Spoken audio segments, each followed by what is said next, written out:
Why and how did the United States transition from a creditor nation to a debtor nation? And why is the U.S. debt clock a ticking time bomb? Within a little over a decade from the 1970s, when the U.S. abandoned the gold standard in favor of a fiat currency, we transitioned from being a creditor nation to a debtor nation. This shift, like many politically motivated decisions, was driven by strategies aimed at consolidating power within the two major political parties. Consequently, it further opened the public treasury to partisan interests and unchecked spending. Since the 1980s, this transformation has accelerated, propelling the U.S. into an unprecedented level of debt.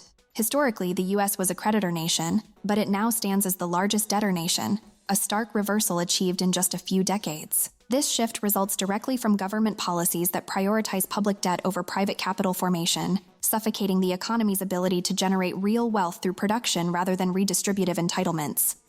Consider the 2008 financial crisis. Government bailouts for banks and auto industries, while arguably necessary to prevent immediate economic collapse, significantly added to the national debt.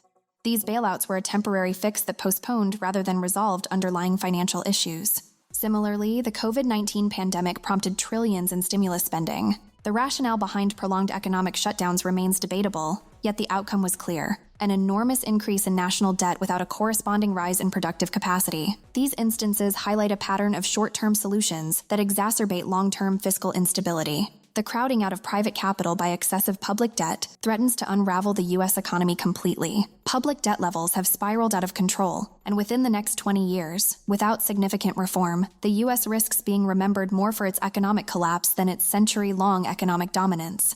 Other countries are reducing their reliance on the U.S. dollar, forming alliances like BRICS to establish alternative economic standards. From the gold standard to the petrodollar, global trust in U.S. currency is waning. Unlike Japan, which has high savings rates to cushion against fiscal mismanagement, the U.S. has minimal savings and a massive public debt that could cripple its economic stability.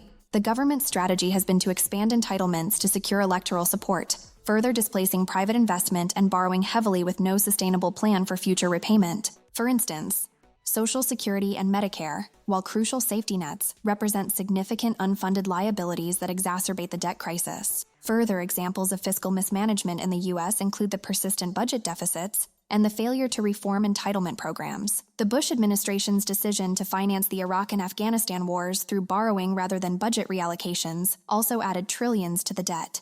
The Affordable Care Act, while providing marginal healthcare coverage to millions, did not fully address the funding mechanisms, adding further strain to the national budget.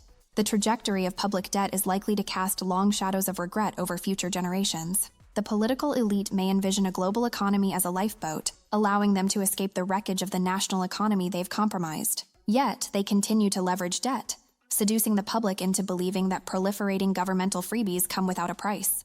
Like all sophisticated cons, they sprinkle just enough trivial benefits to make us complicit in our own downfall. We must acknowledge this perilous trajectory and insist on fiscal responsibility to safeguard our economic integrity and national prosperity. History offers a stark lesson in the fall of the Roman Empire, which disintegrated under the burden of economic mismanagement and overextension. This historical example serves as a crucial warning of the fate we must strive to avoid.